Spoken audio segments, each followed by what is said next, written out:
સીમાડાની મારી પાસે કહેવાય છે કે ભુવાએ લીંબુ ઉતારી અને અહીંયા મૂક્યો અને કદાચ માતાને કીધું કે હાલ મારી ઉતરી જતો અહીં ઉભી રહી જાય અને કદાચ બોલતા બોલે જાય માતા અહીંયા ઉભી રહી જાય. અહીં ભયું માતાની ગોત કરે, ભુવાના કાંઠે પવન વાતો બંધ થઈ જાય. અને પછી માનો કે આવું ગોરિયાવડ જેવી ધરતી હોય અને એવો કોઈ ભાડલાની માલિપા માંડવો નાખ્યો કે જ્યાં ભાડલાની માલિપા બાબરો ભૂત ને માં ગેલ બેઠી હોય અને ત્યાં 84 ખાતાના હિસાબ લેવાતા હોય અને ત્યાં કદાચ જો કોઈ રાખડી બંધ ભૂવો માતાના ડાકલા વાગતા ત્યાં સાસર નાખવા જાય ત્યારે બાપની દેવી હારે હોય. પણ આવા કોઈક મેલી મહણના માલિપા જેથી સાસર પૂરવાના થાય, ચોક પૂરવાનો થાય અને માતા કાંઠેથી વહી ગઈ હોય અને ભુવન પઢિયાર ત્યાં હોય ને તેથી પઢિયારની પાસે તાકાત છે ને માતાનો અસલ મજાવર ભૂવો ખરો પણ માતા અસલ રાખડીએ રમતી હોય ને તો પઢિયાર પાસે રમે છે.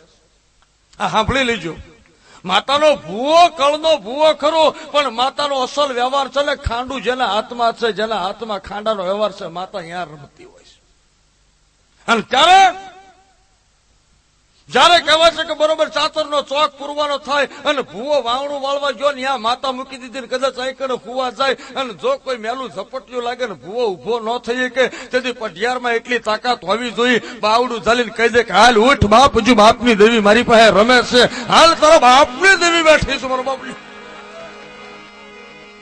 માં ભગવતી વાડે વેલો વધે વાડે વેલાને ખાય, રાજા ઓળવે મારા રાખના રતન પછી રાવું ક્યાં થાય. આજ ગોરિયા વડીની માલિપા માંડવો રોપ્યો હોય દાદા અમરાની દેવીનો. જોજો માતા શું કહેવાય અને બરોબર કહેવાય છે. એ નવરંગા માંડવાની માલિપા કોકનો ફોન આવે બરોબર આવો 3 તાલે ભયુનો માંડવો નાખ્યો અને માતાને જમાડમાં બેઠો ને 25 વર્ષના વાણા વિચારના દેવીનો માંડવો નાખ્યો છે.